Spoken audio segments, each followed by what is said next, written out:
Civil society برائے industrial relations Pakistan کے تحت سعدآباد میں پروقار سیمینار کا اہتمام کیا گیا، جس میں انسانی وسائل اور لیبر قوانین کے ماہرین سید کاظم شاہ، ساجد خان، وسیم شاہ، محمد دلپذیر، روز جمیل افسر، نوید راجہ، ماجد لودھی، فہد کھوڑو، احسن چیمہ اور محمد ایاز نے خطاب کیا۔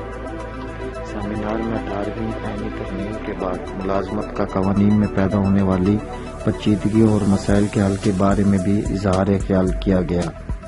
کیمرہ ٹیم کے ساتھ روعفان وحید، سونی Sindh news, city reporter, Saadabad.